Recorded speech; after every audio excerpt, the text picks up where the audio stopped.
माझे नाव सुदीप आहे. ही त्या दिवसांची गोष्ट आहे जेव्हा आई दर दुसऱ्या-तिसऱ्या दिवशी कोणत्यातरी स्थळाची चर्चा काढायची आणि मी नेहमीप्रमाणे शांत राहायचो.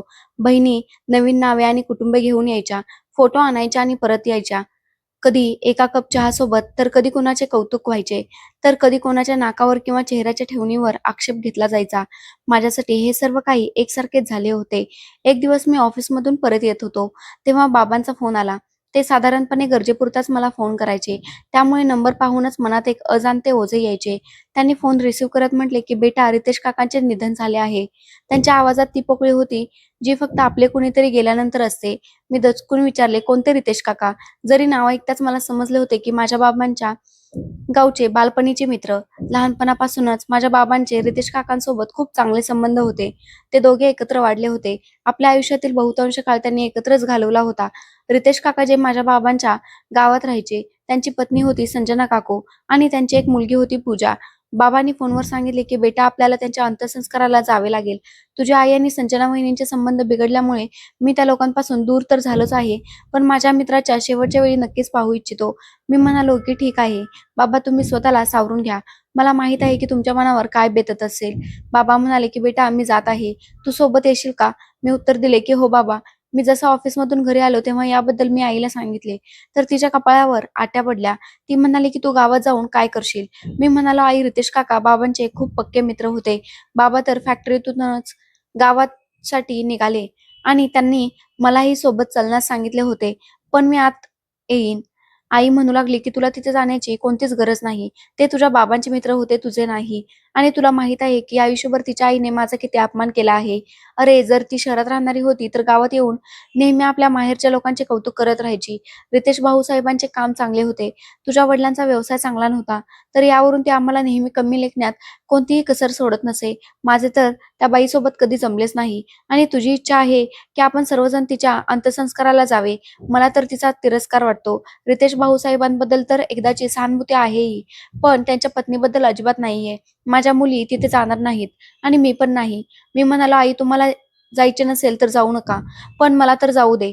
माझे जाणे खूप गरजेचे आहे आणि मला बाबांनी सांगितले आहे, तुझा आणि बहिणींचा जरी रितेश काका आणि त्यांच्या कुटुंबाशी कोणताही संपर्क राहिला नसेल, पण रितेश काका नेहमी मला माझ्या कामाबद्दल विचारत असत, माझी विचारपूस करत असत.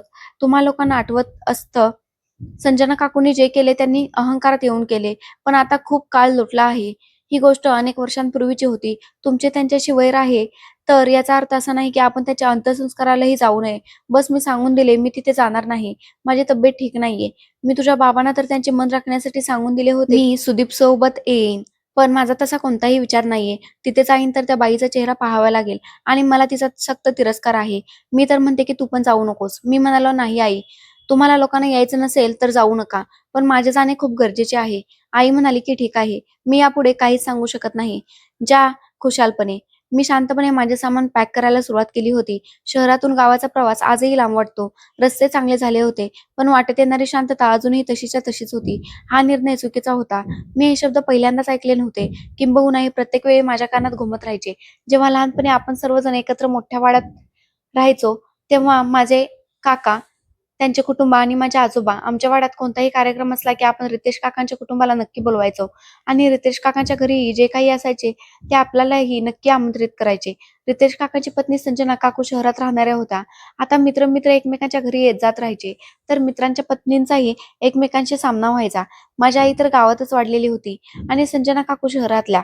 माझ्या बाबांचा खानदानी मोहरीचा तेलाचा व्यवसाय होता, पण रितेश काकांचा व्यवसाय शहराशी जोडलेला होता. त्यांच्या सासऱ्यांनी त्यांना व्यवसाय करून दिला होता. संजना काकू जरी गावात राहायच्या, पण त्यांनी आपले घर शहरातल्या घरांसारखे बनवून घेतले होते. त्या नेहमी माझ्या आईला कमी लेखायच्या आणि तिला म्हणायचे, की "तुम्ही लोक गावातली राहणारे आहात. तुमचा विचार आमच्या विचारासारखा अजिबात असू शकत नाही." आई त्यांच्या या बोलण्यावर खूप ओशाळायची. अनेकदा त्या आमच्या घरी आल्या होत्या, तेव्हा त्यांनी माझ्या आईच्या हातच्या बनवलेल्या जेवणातही खूप चुका काढल्या होत्या आणि आईला ही गोष्ट खूप वाईट वाटायची. तरी रितेश काका त्यांना या गोष्टीवर समजावायचे, की कोणालाही कमी लेखू नको. काळ लोटत गेला. मग एक वेळ अशी आली, मला शिकण्याची खूप आवड होती आणि माझे बाबाही माझ्या आणि माझ्या बहिणींच्या शिक्षणासाठी खूप गंभीर होते. म्हणूनच त्यांनी निर्णय घेतला, की ते वाड्यातून हिस्सा घेऊन तिथले सर्व संबंध संपवून शहरात राहायला येतील, जेणेकरून शहरात गेल्यावर मुलांच्या शिक्षण चांगले होऊ शकेल. माझी आईही असेच काहीसे इच्छित होती, की आपणही शहरात राहावे आणि शहरासारखे बनावे, जेणेकरून संजना काकूंना दाखवू शकू, की आपणही शहरातल्या लोकांसारखे बनू शकतो. आणि एक वेळ अशी येईल जेव्हा माझी आई संजना काकूंना कमी लेखू शकेल. आमचे सर्व नातेवाईक म्हणायचे, की तुम्ही गाव सोडून शहरात जात आहात, आपल्या मुलांना उद्ध्वस्त कराल. पण आई-बाबांनी कोणाचेच ऐकले नाही. त्यावेळी माझे वय 13 वर्षे होते. जेव्हा आपण गावात राहायचो, तेव्हा बाबांना पिताजी आणि आईला मा म्हणायचो. पण जेव्हा शहरात आलो तेव्हा आई म्हणाली, की मला मम्मी आणि आपल्या वडिलांना पापा म्हणत जा. गावातल्या सर्व गोष्टी सोडून द्या. माझे आजोबा आणि रितेश काकांनी माझ्या बाबांना खूप समजावले होते, की शहरात जाऊ नका. रितेश काका माझ्या बाबांना समजवायचे तेव्हा माझ्या बाबांना खूप वाईट वाटायचे. आणि याच गोष्टीवरून त्यांचे भांडण रितेश काकांशी झाले होते. कारण माझ्या आईने बाबांना खूप भडकवले होते आणि त्यांना हेच समजावले होते, की आपण लोक शहरात जाऊ इच्छितो. रितेश भाऊसाहेब आपल्याला यासाठीच थांबवत आहेत, जेणेकरून तुम्हीही शहरात जाऊन यशस्वी होऊ नये. तेव्हाच बाबांच्या मनात ही गोष्ट आली होती. वर्षानुवर्षांची जुनी मैत्री, जिच्यात कधीच कोणतीही दरी पडली नव्हती, आता माझ्या आईच्या भडकवण्याने त्यात दरी पडली होती. काही रितेश काकांनाही त्यांची पत्नी संजना काकू खूप भडकवायच्या. दोन्हींच्या पत्नींना कधी वाटलेच नव्हते, की दोन्ही कुटुंबामध्ये प्रेम जिव्हाळा राहावा. बस मग दरी पडत गेली. आम्ही शहरात आलो आणि बाबा आणि रितेश काकांच्या मैत्रीत खूप फरक आला होता. बाबा गावात पुन्हा कधीच गेले नाहीत आणि रितेश काकांनी पुन्हा पलटून बाबांची विचारपूस केली नाही. हो, पण जसा-जसा काळ लोटत गेला, रितेश काका माझ्याकडून बाबांची विचारपूस करत राहायचे. आता जेव्हा रितेश काकांच्या मृत्यूची बातमी आली होती, तेव्हा सर्वात जास्त काळजी आणि त्रास माझ्या बाबांनाच झाला होता. कारण ते त्यांचे खूप पक्के मित्र होते आणि आजही त्यांच्या मनात आपली मैत्री तोडण्याचा परिणाम दिसत होता. आम्ही 3 भावंडे होतो. माझ्याहून लहान माझ्या 2 बहिणी होत्या, नेहा आणि प्राची. माझे बाबा शिकले तर होतेच. शहरात येऊन त्यांना एक चांगली नोकरी मिळाली होती. हे शहर आमच्यासाठी अनोळखी होते. ते छोटेसे भाड्याचे घर, त्याच्या छोट्याशा खोलीत मोठी स्वप्ने वाढू लागली होती. काळ लोटत गेला. आम्ही शिकायला गेलो. गावचे सर्व नातेवाईक आणि कार्यक्रम सर्व काही मागे राहिले. कधी-कधी नातेवाईकांच्या तक्रारी मिळायच्या, की शहरातले झाला आहात. तुम्हा लोकांमध्ये अहंकार झालाय. माझ्या बहिणींनी युनिव्हर्सिटीमध्ये ॲडमिशन घेतले होते. मी इंजिनिअरिंग पूर्ण केली होती. माझ्या डिग्रीचा दिवसही आला होता. ज्या दिवशी मला डिग्री मिळाली होती, त्या दिवशी बाबांनी सर्व नातेवाईकांना माझा फोटो सेंड केला होता. काही काळानंतरच मला एका कंपनीकडून नोकरीची ऑफर मिळाली. तो क्षण असा होता जसे वर्षानुवर्षांची भूक मिटली असावी. माझ्या दोन्ही बहिणी आनंदाने रडत होत्या. शहरात राहण्यासोबतच जशी-जशी आमची परिस्थिती बदलली, माझ्या आई आणि बहिणींमध्येही अहंकार आला होता. तोच अहंकार ज्याची ती अनेक वर्षांपासून वाट पाहत होती. मी माझ्या आई-वडिलांचे पहिले अपत्य होतो. अजून माझे लग्न व्हायचे बाकी होते. पण आई आणि बहिणी जशा अनेक वर्षांपासून तयारच बसल्या होत्या. दर दुसऱ्या दिवशी कोणतेतरी नवीन स्थळ, कोणताही नवीन प्रपोजल, पण दरवेळी कोणती ना कोणती कमी निघायची. मुलगी लहान आहे, डिग्री आहे, पण समजूतदार नाही. आमच्या मुलाच्या लायकीची नाहीये. मी शांत राहायचो. मला कोणीही विचारत नव्हते, की तुला कशी मुलीशी लग्न करायचं आहे. यावेळी मला अंदाज नव्हता, की आयुष्यातील ते नाते जे मी स्वतःपासूनही लपवत होतो, ते माझ्याजवळ आहे आणि नशीब मला आज त्या नात्याजवळ घेऊन जात आहे. आज गावी जाताना मनात एक अजीबशी अस्वस्थता होती. बाबा जास्त बोलत नव्हते. फक्त 1-2 गोष्टी बोलले होते. मी कधीच त्यांना इतके रिकामे पाहिले नव्हते. कदाचित रितेश काकांच्या जाण्याने त्यांना खूप दुःख झाले होते. तोच मित्र जो नेहमी भावांहूनही वरचढ असायचा, जो वेळेआधीच निघून गेला होता आणि मग जाण्याआधी दोन्ही मित्रांमध्ये पुन्हा कोणतीही बातचीत झाली नव्हती. रितेश काकांचा अंत्यसंस्कार झाला, तेव्हा सर्व लोक त्यांच्या मुलीवर आणि त्यांच्या पत्नीवर दुःख व्यक्त करू लागले, की रितेशशिवाय या मायलेकींचे काय होईल? मग गावचे सरपंच आणि आमचे काही नातेवाईक बाबांना एका बाजूला घेऊन गेले. माहीत नाही त्या लोकांमध्ये आपापसात काय बोलणे झाले होते. काही लोक माझ्याकडे पाहत होते. आम्हाला तिथे राहून 2-3 दिवस लोटले होते. आमच्या जेवणाची आणि राहण्याची सोय आमच्या स्वतःच्या वाड्यात होती, जिथे माझे बालपण गेले होते. मग 4था दिवस आला तर मी आणि बाबा घरी जाण्याची तयारी करत होतो. जाण्यापूर्वी बाबा म्हणाले, की "बेटा, मी तुझ्याशी एक गोष्ट बोलू इच्छितो." मी बाबांकडे लक्ष देऊन पाहिले आणि म्हणालो, की "हो बाबा." त्यांनी म्हटले, की "बेटा, आपल्या वडिलांची इज्जत राखू शकतोस." मी त्यांचे बोलणे समजलो नाही. मग त्यांनी तीच गोष्ट पुन्हा सांगितली, जी ऐकून मी हैराण झालो होतो. त्यांची नजर माझ्यावर होती.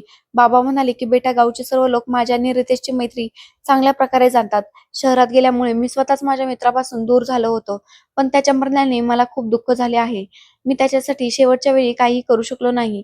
आता काही असे करू इच्छितो, की त्याच्या आत्म्याला शांती मिळावी आणि आम्हा दोघांची मैत्री ही कायम राहावी." मी बाबांकडे लक्ष देऊन पाहिले. त्यांनी म्हटले, की "बेटा, आता माझा मित्र तर गेला, तो सर्वात जास्त प्रेम आपल्या मुलीवर करायचा. त्याची शेवटच्या मनात त्याची मुलगी एकटीच राहिली. तुझे सर्व काका आणि ताऊजी इथपर्यंत की गावच्या सर्व लोकांचे हेच म्हणणे आहे की मी माझ्या मित्रासोबत आपली मैत्री पुन्हा पक्की करून घेतली पाहिजे आणि त्याच्या मुलीचे लग्न तुझ्यासोबत लावून दिले पाहिजे. मी पण असेच काहीसे इच्छितो बेटा. मी माझ्या मित्रासाठी, त्याच्या आत्म्याच्या शांतीसाठी हे सर्व करू पाहत आहे. ही माझ्याकडे एक संधी आहे जिथे पुन्हा माझी मैत्री जुळू शकते. बाबांचे बोलणे ऐकून मी थोडा हैराण झालो होतो. गावची दबलेली सी मुलगी, जिला मी खूप मुश्किलीने ओळखत होतो, जिच्या बोलण्यापेक्षा तिची शांतता मला आठवत होती. रितेश काकांची एकुलती एक मुलगी इरा माझ्याहून वयाने लहान होती आणि माझ्या बहिणीच्या वयाची होती. माझी मर्जी काय होती, हे सर्व काही एक प्रश्नचिन्ह बनून गेले होते. मी खूप काही सांगू इच्छित होतो, पण काहीच बोलू शकलो नाही. ना बाबांसमोर ना गावच्या लोकांसमोर. बस मी शांत राहिलो. लग्नाचा निर्णय झाला होता. कोणताही कार्यक्रम, कोणतीही सजावट, काहीच नव्हते. ना शुभेच्छा दिल्या जात होत्या. फक्त गावातल्याच मंदिरात जाऊन साधेपणाने लग्न लावून दिले गेले होते. मी तिच्या भांगेत सिंदूर आणि तिच्या गळ्यात मंगळसूत्र घातले होते. संजना काकू हे सर्व पाहून खूप खुश झाल्या होत्या. त्यांनी मला आशीर्वाद दिला होता आणि म्हटले होते की बेटा, तू माझी खूप मोठी अडचण दूर केली आहेस. मी माझ्या मुलीसाठी एका शिकलेल्या मुलाचाच प्रयत्न करत होते. त्या माझ्या बाबांसमोरही हात जोडून त्यांचे खूप खूप आभार मानत होत्या. संजना काकू म्हणाल्या होत्या की मी माझ्या माहेरच्या लोकांकडे निघून जाईन, पण माझ्यासाठी माझ्या मुलीला विदा करणे सर्वात महत्वाचे होते आणि गरजेचे काम होते. माझे खूप मोठे ओझे हलके झाले आहे. आता मी आरामात माझे आयुष्य घालवू शकेन. मी सर्वांचे बोलणे शांतपणे ऐकत राहिलो. ना डोळ्यात चमक, ना चेहऱ्यावर रंग, ना कोणताही प्रश्न, ना कोणताही आनंद. परतीची तयारी पुन्हा सुरू झाली. बाबा म्हणाले की इराला सोबत घेऊन चालायचे आहे. मी कोणतेही उत्तर दिले नाही. माझ्या लग्नाबद्दल माझ्या आईला आणि बहिणींना माहीत नव्हते, कारण हे काम गाववाल्यांनी आणि माझ्या बाबांनी मिळून केले होते. गाडीत बसताना इराला मागच्या सीटवर बसवले गेले होते. मी तिला एकदाही पाहिले नव्हते. माझ्या चेहऱ्यावर गांभीर्य नव्हते, तर एक ओझे होते. गाडी शहराच्या दिशेने रवाना झाली तर माझ्या मनात एक प्रश्न घुमू लागला. काय माझ्या आयुष्यातील निर्णय नेहमी माझ्याशिवायच होतील? या प्रश्नाचे उत्तर माझ्याकडे नव्हते आणि प्रवास आत्ताच सुरू झाला होता. गाडी शहराच्या दिशेने रवाना झाली होती. मागच्या सीटवर इरा शांतपणे बसलेली होती. बिलकुल याच प्रकारे जशी लग्नाच्या वेळी बसली होती. बिलकुल शांत. मी गाडीची काच खाली केली आणि बाहेर पाहू लागलो. शहरात पोहोचलो तर सूर्य मावळत होता. बाबांनी दरवाजा उघडला तर आईने आधी त्यांच्याकडे पाहिले, मग माझ्याकडे, आणि जशी तिची नजर इराकडे गेली तेव्हा तिच्या चेहऱ्याचा रंगच उडाला होता. इराच्या गळ्यात वरमाला होती, जी तिने अजूनही घातलेली होती आणि मी वरमाला काढली होती. आईने दचकून विचारले, ही कोण आहे? बाबा म्हणाले, ही आपली सून आहे, रितेशची मुलगी इरा. हे ऐकून जर अशी शांतताच पसरली होती. प्राची किचन मधून बाहेर आली आणि नेहावरून पळत आली. नेहा म्हणाली की ही कसली चेष्टा आहे.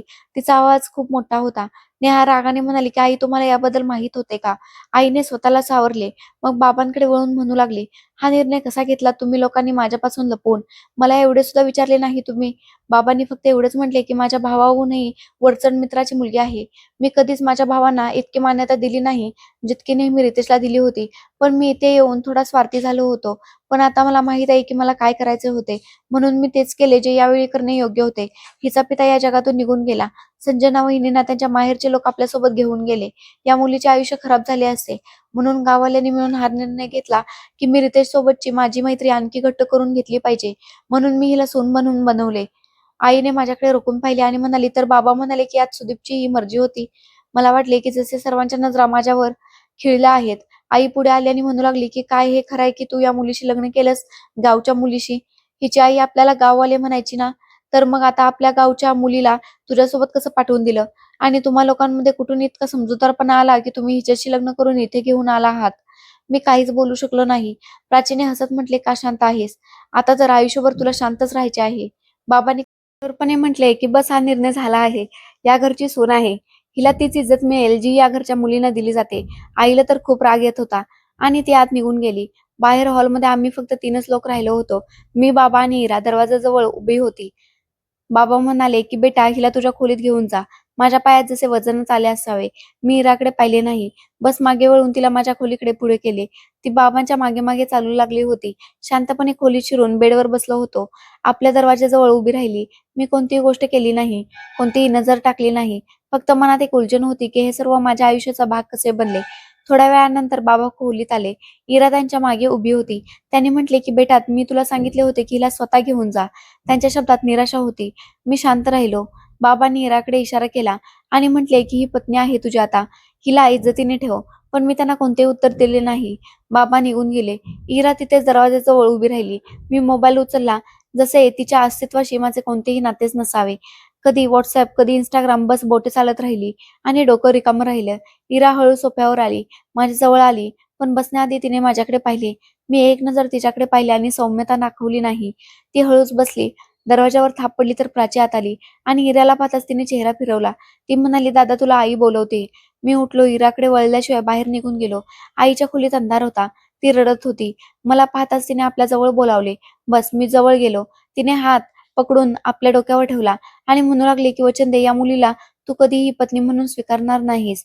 मी दचकून तिच्याकडे पाहिले आणि म्हणालो की आई, ही काय गोष्ट झाली? माझे लग्न झाले आहे. ती म्हणाली की बेटा, मी तुझी आई आहे, तुझ्यावर हक्क ठेवते. ती मुलगी आपल्या तोडीची नाहीये, ती तुझ्या योग्यतेची नाहीये. वचन दे, तू तिला फक्त एक जबाबदारी समजशील, हकदार नाही. मी तिच्या डोळ्यात ते दुःख पाहिले होते जी नेहमी माझ्यासाठी त्याग करत आली होती. जिभेवर आले, ठीक आहे, मी वचन देतो. मी परत खोलीत आलो होतो. इरा याच स्थितीत बसली होती. मी एक नजर तिच्यावर टाकली, मग लाईट बंद केली आणि बेडवर झोपलो. ती हालचालही करू शकली नाही. माझ्या आत एक गोंधळ होता जो हे सांगत होता की हे ओझे अजूनही उतरले नाहीये. एका बाजूला मी होतो आणि दुसऱ्या बाजूला ही मुलगी जिला जग माझी पत्नी म्हणत होतं. पण माझ्या हृदयात हिच्यासाठी ना कोणती जागा होती, ना कोणत्याही भावना होत्या. सकाळी डोळे उघडले तर ती अजूनही याच सोफ्यावर बसलेली होती. डोळे बंद होते, पण चेहऱ्यावर झोपेचा कोणताही परिणाम नव्हता. मी तयार होऊन ऑफिसला निघून गेलो, काहीही न बोलता. ऑफिसमध्ये दिवस जायचा आणि शांतता वाटायची. कमीत कमी तिथे इराच्या असण्याचे ओझे नसायचे. संध्याकाळी घरी परतलो तर हॉलमध्ये बहिणी बसल्या होत्या. इरा कुठेही दिसत नव्हती. मी सरळ खोलीत गेलो तर पाहिले ती खाली बसून प्रार्थना करत होती. मी काहीच बोललो नाही. कपाटातून माझे कपडे काढले आणि बाथरूममध्ये निघून गेलो. रात्री जेवणाच्या टेबलवर आई म्हणाली की इराने काही खाल्ले नाहीये, म्हणते की डोकं दुखतंय, औषध देऊन टाक. प्राची म्हणू लागली, आमच्यासोबत बसून जेवण्याची हिंमत नाहीये तिची. आई म्हणाली, घेऊन जा ना तुझ्या पत्नीला डॉक्टरकडे. मी कठोर शब्दात म्हणालो, माझे फक्त नाव आहे, कोणतेही नाते नाही, आणि जेवण सोडून उठलो होतो. खोलीत आलो तर ती अजूनही तिथेच बसलेली होती. मी लाईट बंद केली आणि बेडच्या दुसऱ्या कोपऱ्यावर झोपलो. काही दिवस असेच गेले. एका सकाळी आईने मला बोलवले आणि म्हणू लागली की तू ऑफिसला जातोस. बहिणी आपल्या कामात लागलेल्या असतात आणि ती आपला पूर्ण दिवस शांतपणे खोलीत बसून राहते. काय हेच आयुष्य आहे तिचे? मी म्हणालो, तर तुम्हीच तिच्याशी बोलून घेत जा. आई म्हणू लागली की तुझ्या सांगण्यावर काही केले तर गोष्ट बनेल ना. मी शांत राहिलो. आईचा हट्ट वाढत चालला होता की मी इराशी कमीत कमी बोलत जावे. त्याच संध्याकाळी घरी आलो तर पाहिले इरा अंगणात कपडे धुत होती. हात साबणाने भरलेले होते. चेहऱ्यावर घाम होता. मी काही वेळ तिथेच उभा राहिलो. ती माझ्याकडे पाहत नव्हती. मग आईचा आवाज आला, किती वेळा सांगितले आहे नोकरानी बनायचे नाही, पण तिला काही फरक पडत नाही. मी खोलीत आलो. काही वेळ गेला असेल. दरवाजावर थाप पडली. इरा उभी होती. तिने सांगितले की डोके खूप दुखते, जर औषध आणून दिले तर. मी मध्येच तिचे बोलणे कापले होते. मी म्हणालो, बाबांना सांग, ते आणून देतील, घरी आले आहेत ना. ती शांतपणे परत गेली. थोड्या वेळानंतर बाबाच औषध घेऊन आले होते. बाबा म्हणाले की तुमच्या दोघांमध्ये असे चालू शकत नाही. हे नाते निभावणे म्हणजे फक्त लग्न नसते. मी त्यांचे बोलणे ऐकले पण काहीच म्हणले नाही. एक दिवस मी ऑफिसमधून येत होतो तेव्हा गेटजवळ दोन बायका उभ्या होत्या. मोहल्ल्यातील काकू मला पाहून थांबल्या आणि म्हणू लागल्या की मी ऐकलं आहे की सून आली आहे पण दिसत तर नाही. मी त्यांना नमस्ते करून गोष्ट टाळली होती. सकाळी खोलीत प्रकाश पसरला होता पण इरा अंथरुणावरून उठली होती. मी वळून पाहिले, ती कपाटाजवळ उभी होती. आपले कपडे घड्या घालत होती. मी शांतपणे उठून वॉशरूमच्या दिशेने गेलो आणि दरवाजा बंद करण्यापूर्वी एक नजर पडली. ती केसांना कंगवा करत होती. तशीच माझी नजर पडली. एका झटक्यात तिने आपली ओढणी ओढून घेतली. मी लगेच नजर हटवली, पण त्या क्षणी तिचे अस्तित्व माझ्या डोळ्यात साठले. तिचे काळे केस कंगव्यात ढगांसारखे होते. मी डोकं झटकलं. स्वतःला समजावले की हे चुकीचे आहे. काही दिवस कसेबसे गेले. आम्ही दोघे खोलीत असायचो पण जसे वेगवेगळ्या जगात राहत असू. मी अनेकदा ऑफिसमधून परतून मोबाईल घेऊन बसायचो. इरा सोफ्यावर चादर गुंडाळून शांतपणे झोपायची. पण मग छोट्या छोट्या गोष्टी बदलू लागल्या. एक दिवस खोलीत आलो तर ती माझी जुनी पुस्तके जमिनीवर बसून कपाटात लावत होती. मी काहीच म्हटले नाही, पण पाहिले की ती माझ्या आवडीचे पुस्तक स्वच्छ हाताने उचलून साफ करून ठेवत होती. मग आणखी एक दिवस माझा शर्ट चुकीच्या हँगरवर टांगलेला होता. मी चिडून म्हणालो की हा शर्ट उलटा कोणी लावला आहे. काही क्षणानंतर इरा हळूच म्हणाले की मी ठेवला होता, लक्ष गेले नाही, सॉरी. तिचे हे शब्द सरळ माझ्या हृदयाला जाऊन भिडले होते. एक संध्याकाळी घरी परतल्यावर दरवाजा उघडला तर इरा खोलीत नव्हती. अंगणातून आवाज येत होता. मी हळूच बाहेर आलो. ती भाजी कापत होती. चेहऱ्यावर घामाचे थेंब होते. आई बहिणी कुठे दिसत नव्हत्या. मी परत आलो पण एक वेगळाच एहसास सोबत आला. तीच मुलगी जिला मी दुर्लक्षित करत आलो होतो आता प्रत्येक हालचालीत दिसू लागली होती. एक रात्री उशिरा घरी आलो. खोलीत लाईट बंद होती. फक्त खिडकीतून येणाऱ्या मंद प्रकाशात अंथरुणाचा एक कोपरा दिसत होता. ती चांदणेत गुंडाळलेली होती. मी हळूच दरवाजा बंद केला आणि बेडच्या कोपऱ्यावर बसलो. काही वेळानंतर ती हलली.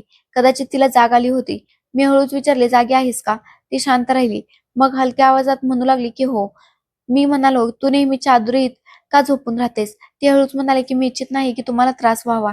मी म्हणालो, "त्रास?" ती म्हणाली की "हो, मी ती नाही जी तुम्हाला हवी होती, म्हणून माझ्या मर्यादेत राहते." मी तिच्या उत्तरावर हैराण झालो होतो. तिचे बोलणे ऐकून कदाचित पहिल्यांदाच मला वाटले की मी मला त्रास देत नाहीये, तर स्वतःला वाचवत आहे. दुसऱ्या दिवशी सकाळी जेव्हा मी अंघोळ करून आलो तेव्हा ती खोलीत होती. अचानक माझ्या येण्याने दचकली आणि वेगाने चादर आपल्या शरीरावर गुंडाळू लागली. तिच्या चेहऱ्यावर घबराट होती. माझ्या नजरा त्याच क्षणी काही समजू शकल्या नाहीत. मी पुढे गेलो आणि म्हणालो की "थांब, चादर सोड." बस एकदा मी स्वतः पुढे होऊन चादर ओढली. तिने विनंती केली पण हात थांबले. मी तिला पाहत राहिलो, जसे पहिल्यांदाच तीच इरा, पण आता पूर्ण. मी माझे वचन विसरलो होतो. पुढच्या सकाळी इरा गाढ झोपेत होती. कदाचित पहिल्यांदाच ती शांतपणे झोपली होती. मी उठलो होतो, पण बेडवरूनच पडून राहिलो होतो. डोकं उशीवर होतं, पण डोळे छतावर होते. आश्चर्याची गोष्ट ही होती की माझ्या आत कोणत्याही प्रकारची अस्वस्थता नव्हती. मी आईला जे वचन दिले होते तेव्हा आता फक्त एक आठवण होती. माझ्या आत कोणताही पश्चाताप नव्हता, कोणतीही लाज नव्हती. बस एक शांतता होती. काही गोष्टी जशा वेळेसोबत आपोआप बदलून जातात, कोणत्याही हेतूशिवाय पण योग्य वेळेवर. इराच्या हालचालीवर मी वळून पाहिले. ती जागी झाली होती आणि लगेच चादर ओढून गुंडाळली. तिचा चेहरा झुकलेला होता, डोळ्यात लाज होती. मी काहीच म्हटले नाही. चहाचा कप तिच्या हातात आला आणि पुन्हा ती शांतता पसरली जी अनेक महिन्यांपूर्वीच अस्तित्वात होती. काही दिवस आणखी याच प्रकारे गेले. ती माझ्या साईड टेबलावर माझे औषध ठेवून द्यायची, माझे कपडे इस्त्री करून हँगरवर लावायची आणि दरवाजा उघडून माझ्या ऑफिसमध्ये परतण्याची वाट पाहायची. प्रत्येक काम खूप काळजीपूर्वक करायची. पण आता आम्हा दोघांमध्ये दुरावा नाही, एक आपलेपणा आला होता. एका रात्री मी उशिरा घरी आलो. पाऊस पडत होता. कपडे बदलताना नजर इरावर पडली, जी खोलीतल्या एका खुर्चीवर बसून शिलाई करत होती.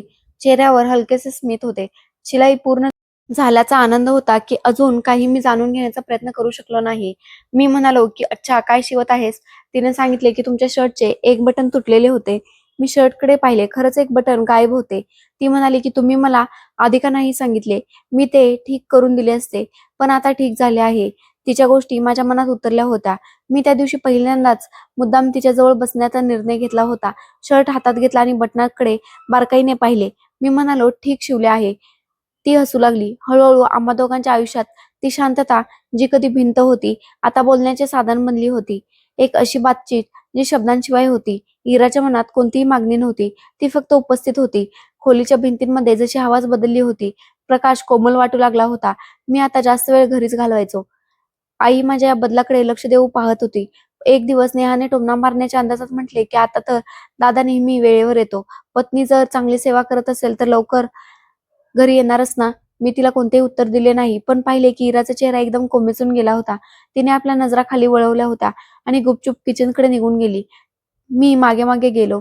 दरवाजाजवळ उभा राहून म्हणू लागलो, "तू त्यांच्या बोलण्याला मनावर का घेतेस?" ती म्हणाली, "कारण काही गोष्टी खऱ्याही असतात आणि काही सहन करण्याच्या पलीकडे." मी हळूच म्हणालो की "तुला सहन करण्याची गरज नाहीये, मी आहे ना." तिने पहिल्यांदाच माझ्याकडे दचकून पाहिले होते, जशी हे शब्द ऐकण्याची अपेक्षा तिला कधीच नसेल. मी अनुभवले की इरा खूप अशक्त होत आहे. चेहऱ्यावर थकवा आणि डोळ्यांखाली काळी वर्तुळे. आईने विचारले, "काय गोष्ट आहे?" "या मुलीची तब्येत ठीक वाटत नाहीये." मी म्हणालो, "माहित नाही, कदाचित काम जास्त करत आहे." त्याच संध्याकाळी मी ऑफिसमधून आलो तर बाबांनी सांगितले की "बेटा, इराची तब्येत ठीक नाहीये." प्राची तिला डॉक्टरकडे घेऊन गेली होती. हृदयात एक धक्काच बसला. मी लगेच खोलीत गेलो. इरा अंथरुणावर झोपलेली होती. ब्लँकेट पांघरून डोळे बंद करून मी खुर्चीवर बसलो. प्राची आत आली आणि म्हणू लागली की "अभिनंदन दादा, तू बाबा बनणार आहेस." माझ्या हाताची बोटे हवेतच थांबली, जसे कोणीतरी अचानक वेळ थांबवली असावी. इराने हळूच चादरीत आपला चेहरा लपवून घेतला. मी हळूच म्हणालो की "इरा, खरं काय आहे?" दरवाजावर आई उभी होती. तिने ऐकले आणि त्याच वेळी खोलीत आली. "काय म्हणालास तू? हे खरं आहे?" मी शांत उभा राहिलो. ती म्हणाली की "मी तुझ्याकडून वचन घेतले होते सुदीप." तिचा आवाज कापत होता. ती म्हणाली की "तू माझे वचन फोडलेस." मी तिच्याकडे पाहिले. कोणतेही उत्तर दिले नाही. एक जोराची थप्पड माझ्या चेहऱ्यावर बसली. खोलीत शांतता पसरली. इराने चादरीच्या आत आपले हुंदके दाबून घेतले. मी हैराण उभा राहिलो होतो, पण डोळे झुकलेले होते. त्याच क्षणी मला या गोष्टीची खात्री होती. मला कोणताही पश्चाताप नव्हता. आईच्या थप्पडीनंतर घरात एक शांतताच पसरली होती. आई आणि बहिणी माझ्याशी कमी बोलू लागल्या होत्या आणि मी दिवसभर कामात गुंतलेला राहायचो. पण डोक्यात एक छोटीशी छबी प्रत्येक वेळी फिरत राहायची. इराच्या आत जे एक छोटंसं चिमुकलं अस्तित्व हळू आमच्या आयुष्याचा भाग बनणार होते. आता ती कमी बोलायची पण आधीपेक्षा जास्त काळजी घ्यायची, स्वतःचीही आणि माझीही. तिने दररोज काही नवीन अनुभवणे सुरू केले होते. एक दिवस माझ्यासमोर पोटावर हात ठेवून म्हणू लागली, "हे संध्याकाळच्या वेळी जास्त हालचाल करते, जसे की बाहेर येऊ इच्छित आहे." मी हसून तिच्याकडे पाहिले, जो आता तिच्या डोळ्यात हलकीशी चमक होती, जी आधी कधीच पाहिली नव्हती. मी हात पुढे केला. तिने हळूच मान हलवली. हा क्षण काही सेकंदाचा होता, पण जसा अनेक वर्षांची भिंत पडत असावी. आई आणि बहिणी शांत राहायच्या. नेहा आणि प्राची जेव्हा यायच्या तेव्हा इराकडे दुर्लक्ष करायच्या. आई कधी किचनमध्ये तिच्या मागे उभे राहून फक्त एवढंच म्हणायची की जे काही तू हिरावून घेतले आहेस ते कधी तुझे होऊ शकत नाही. इरा उत्तर देत नसे, बस शांतपणे काम करत राहायची. मग आपल्या खोलीत परत जायची. पण तिची शांतता आता कमकुवत नाही, मजबूत वाटत होती. बाबांनी त्या दिवसात काही जास्तच शांत राहणे सुरू केले होते. जेवणाच्या टेबलावरती अनेकदा गप्प राहायचे. एक दिवस संध्याकाळी मी त्यांच्या खोलीत गेलो तर ते अंथरुणावर झोपलेले होते. चेहऱ्यावर थकवा आणि डोळ्यात पाणी होते. मी म्हणालो की बाबा, सगळं काही ठीक आहे? त्यांनी हळूच म्हटले की थकवा आहे आणि काही आठवणी आहेत ज्या शरीरापासून वेगळ्या होत नाहीत.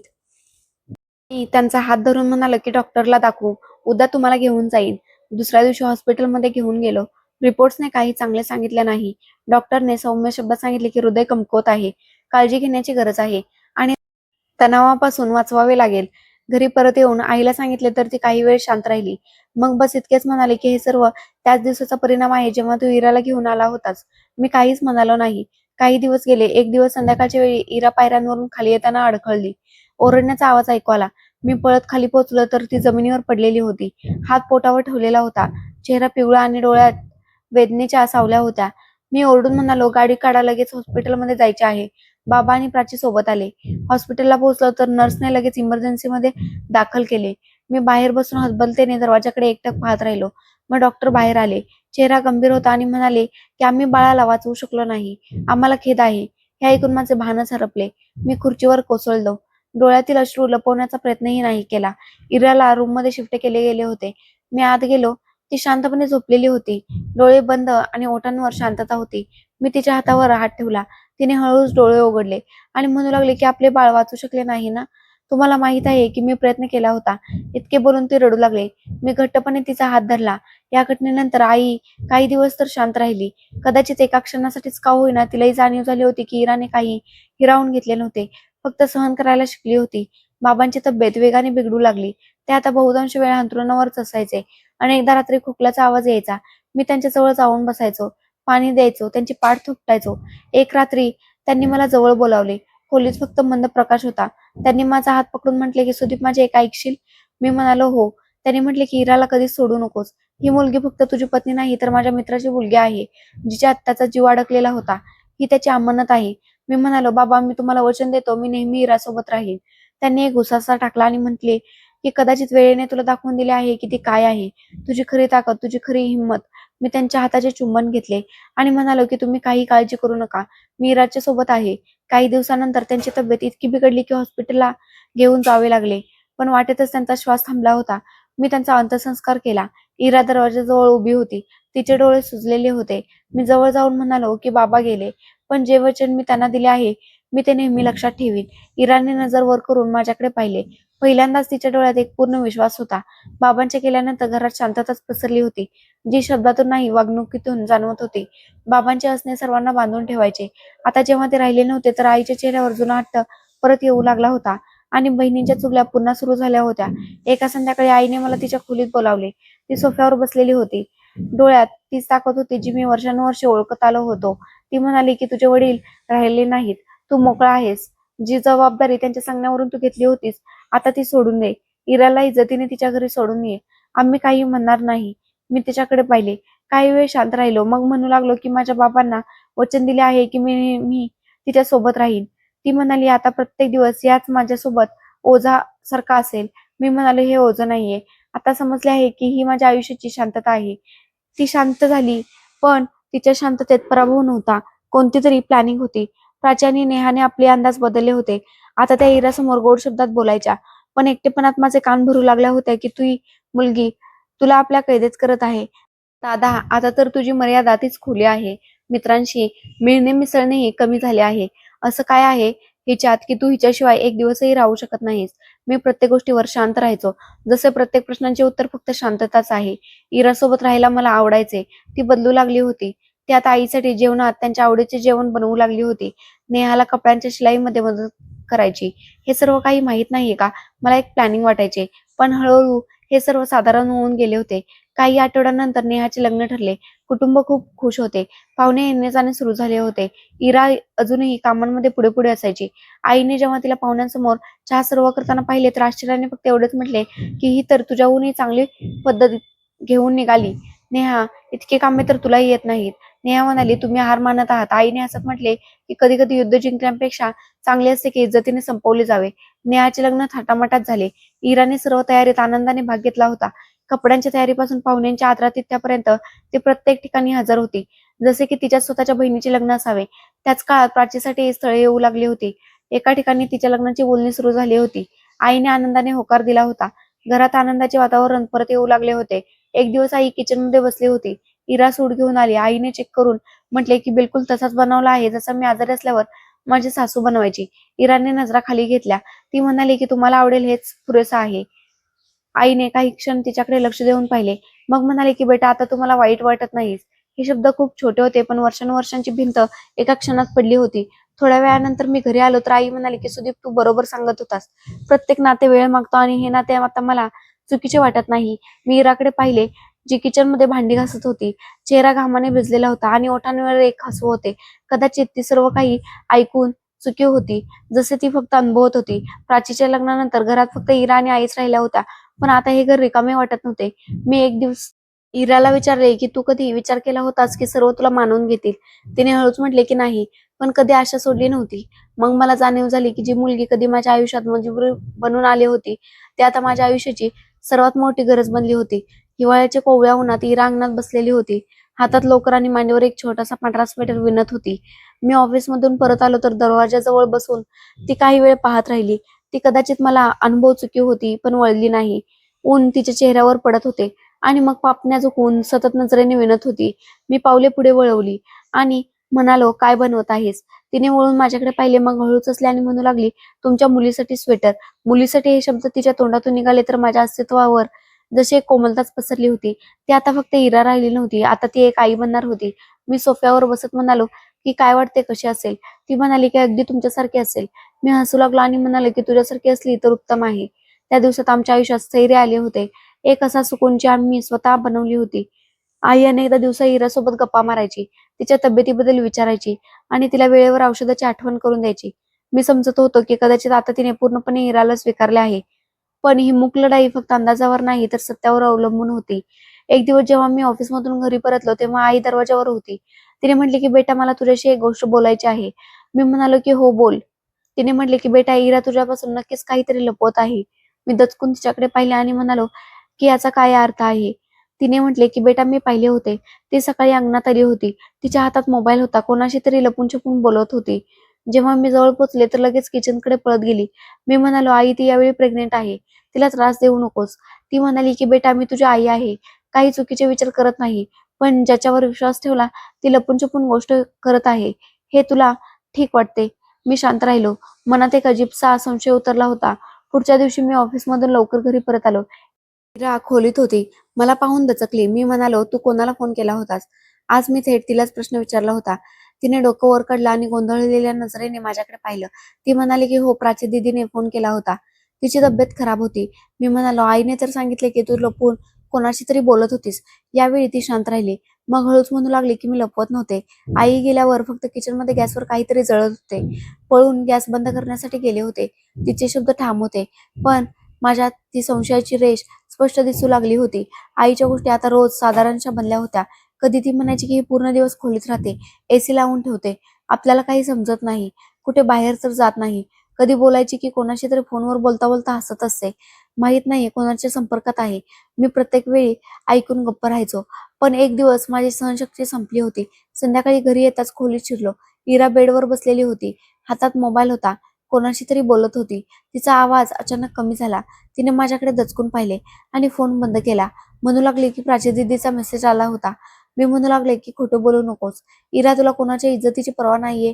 तिने होठ उघडले पण काहीच बोलली नाही. मी म्हणालो, मी तुला माझ्या घरात जागा दिली, आईला मनवले, तुझ्या सर्वांचा हिस्सा बनवले आणि तू हे सर्व काही करत आहेस. अजूनही ती शांतच राहिली होती. ना स्पष्टीकरण देत होती ना विनंती करत होती. मी म्हणालो, बोल इरा, गप्प का आहेस? ती हळूच म्हणू लागली की तुम्हाला ज्याच्यावर विश्वास आहे ते तुम्ही मानून घ्या. माझे शब्द तर अर्थ ठेवत नसतील तर माझे शांत राहणेच उत्तम आहे. मी दरवाजा उघडून बाहेर आलो होतो. आई बाहेर बसलेली होती. नेहा घरी आलेली होती. आई म्हणाली की काय म्हणाली ती? मी म्हणालो काही नाही, फक्त शांत राहिली. नेहा म्हणाली की आई पहा कशी लपवते ही आहे सर्व गोष्टी. त्या रात्री मी बाहेर अंगणात बसून राहिलो. थंड हवा वाहत होती. इराचे हसू जे दुपारी दिसले होते ते आता वारंवार डोक्यात येत होते.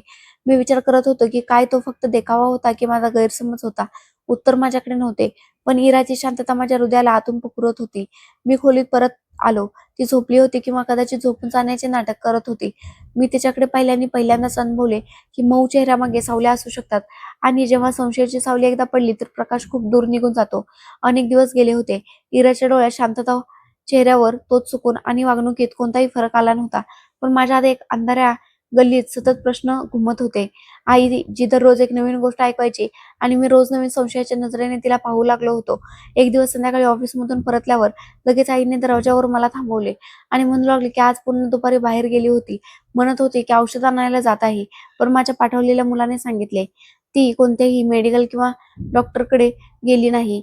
मी कोट उतरवून बॅग फेकली आणि सरळ खोलीच्या दिशेने पुढे गेलो. इरा बेडच्या कोपऱ्यावर बसलेली होती. समोर उघड्या खिडकीतून येणारी हवा तिच्या चेहऱ्यावर पडत होती. मी कठोर शब्दात म्हणालो, कुठे गेली होतीस तू आज? तिने डोके वर करून माझ्याकडे पाहिले आणि म्हणू लागली की जवळच्याच क्लिनिक पर्यंत गेली होती चेकअपसाठी. तोच डॉक्टर ज्याला पहिल्यांदा दाखवले होते. मी म्हणालो, पण त्या डॉक्टरचे दुकान तर बंद होते. ती दचकली नाही म्हणून म्हणू लागली की मी आत गेले होते. दरवाजा उघडा होता. कदाचित कोणीतरी बाहेरून पाहिले असेल. मी म्हणालो, तू खोटे बोलत आहेस. तिने काही म्हणायचे होते पण मग मी तिचा आवाज बंद केला. मी म्हणालो की बस, गप्प बसून राहा. तू काहीतरी लपवत आहेस. जर हे सर्वच तसेच आहे जसे आई म्हणते तर मग विचार केला असेल की तुला कधीपर्यंत सहन केले जाऊ शकते. ती थक्क राहिली. तिने कोणती तक्रार केली नाही, कोणताही प्रश्न विचारला नाही. पुढचे काही दिवस मी तिच्याशी जास्त बोललो नाही, पण गरजेचे शब्द फक्त तेही नजर वाचून म्हटले. बहिणी जेव्हा घरात यायच्या तेव्हा महफिलीत विष कालवून जायच्या. म्हणायचे की दादा तुझी पत्नी तर खूपच हुशार निघाली. आईला दुर्लक्ष करून मोहल्यात वेगवेगळी ओळख बनवत आहे. आजकाल तर नेहमी मोबाईलवर हसत असते की कदाचित कोणत्या जुन्या आठवणींची चक्कर आहे. मी शांत राहायचो पण मनात एक ओझे सतत बसत होते. एक दिवस साधारण दिवसांपेक्षा वेगळा मी लवकर घरी आलो होतो. गेट उघडला तर घरात विचित्रसे हसणे ऐकू येत होते. आत शिरलो, दरवाजा हळूच बंद केला आणि लाऊंजच्या जवळ थांबून प्रवेश केला. एसी चालू होता. आई आणि माझ्या बहिणीचा आवाज येत होता. प्राची हसत म्हणू लागली की किती मजा येते ना जेव्हा दादा तिच्यावर संशय घेतो. आई म्हणू लागली की हो, तुम्ही लोक संधी पाहून गोष्टी सोडत राहा. बाकी सुदीपचे डोके तर आपण सांभाळून घेऊ. हा आईचा आवाज होता. तिने म्हटले, सुदीपला खात्री झाली आहे की इरा काहीतरी लपवत आहे. नेहा म्हणाली की हो, आणि जोपर्यंत संशय बाकी आहे इरा आपल्या काह्यात राहील. माझी पावले जशी जमिनीतूनच रुतून राहिली होती. हृदय जसे छातीत धडकणेच विसरले असावे. परतण्याचे मन करत नव्हते आणि पुढे जाण्याची हिंमत होत नव्हती. मी पुढे ऐकले त्या लोक आपसात बोलत होत्या की कालच्या गोष्टीत तर मजाच आली. मेडिकल स्टोअर बंद सांगितले होते तरी आपण जाणत होतो की ती कुठेच गेली नव्हती. ती बिचारी तर बोलतही नाही, बस सहन करत राहते. मी परत दरवाजाकडे वळलो आणि लाऊंजमध्ये आत सरळ अंगणाच्या दिशेने गेलो. तिथे सर्व लोक बसले होते. मी माझ्या खोलीत गेलो आणि इराला म्हणालो, का सहन करत आहेस हे सर्व? तिने दचकून माझ्याकडे पाहिले. मी म्हणालो, नेहा, प्राची, आई सर्व मिळून तुला दोष देतात. तू सर्व जाणतेस पण गप्प राहतेस. तिने नजर चोरली. मग हळूच म्हणाली, कारण मी जर उत्तर दिले तर संशय वाढेल आणि जर मी गप्प राहिले तर वेळ साक्ष देईल. मी म्हणालो, तू मला का सांगितले नाहीस? ती म्हणाली की मी तुम्हाला दुःख देऊ इच्छित नव्हते आणि तुमचा विश्वास मोडू इच्छित नव्हते. मी तिथे शांतपणे बसून गेलो. मला दुःख होत होते की मी माझ्या आई आणि बहिणींना खरे मानत राहिलो आणि माझ्या पत्नीच्या सत्याकडे दुर्लक्ष करत राहिलो. मी म्हणालो, मी तुला खूप त्रास दिला आहे इरा. ती शांत राहिली. माझ्याजवळ बसली. तिने स्वतः पहिल्यांदाच माझा हात धरला होता, ज्यात कोणतीही तक्रार नव्हती. अनेक रात्रींपर्यंत मी शांतपणे झोपू शकलो नव्हतो. एक दिवस सकाळी माझे डोळे उघडले तर इरा माझ्या शेजारी बसलेली होती. खोली शांतता होती. बाहेर आलो तर टेबलवर आई आणि बहिणी बसलेल्या होत्या. मी त्या सर्वांच्या मध्ये बसलो होतो आणि म्हणू लागलो की आता बस, खूप झालं. सर्वांनी दचकून माझ्याकडे पाहिलं. प्राची हळूच हसून म्हणू लागली की हे काय झालं आहे दादा? मी म्हणालो, तुम्हा लोकांच्या गोष्टी आणि कट आणि खोटे आरोप मी हे सर्व ऐकले आहे. तुम्हा लोकांच्या गोष्टी तुम्ही ज्या करत आहात. आईने नजर चोरली. नेहा आणि प्राची एकमेकांकडे शांतपणे पाहू लागल्या. मी पुन्हा म्हणालो, तुम्हा सर्वांनी माझ्या पत्नीच्या विरुद्ध मला भडकवले होते. जे काही इराने सहन केले कदाचित इतर कोणाच्या क्षमतेपलीकडचे होते. थोड्या वेळानंतर आई म्हणाली की बेटा आम्ही बस तुला वाचवू इच्छित होतो. मी म्हणालो कोणापासून वाचवू इच्छित होतात तुम्ही मला? एक अशी मुलगी जी तुमची सेवा करण्यात दिवस रात्र एक करते, जी तुमची प्रत्येक चुकीची गोष्ट शांतपणे सहन करते, जी तुमचे पाय दाबते, तुमच्या मुलींची सेवा करते. आई गप्प झाली. प्राची म्हणू लागले की आम्हाला वाटते दादा ती तुला स्वतःच्या हक्कात करत आहे. मी म्हणालो तर तुम्ही सर्वांनी मिळून तिच्या चारित्र्यावर प्रश्न उठवणे सुरू केले. तिची इज्जत माझ्या नजरेत कमी करण्याचा प्रयत्न केला. एका क्षणासाठी सर्व काही शांत झाले.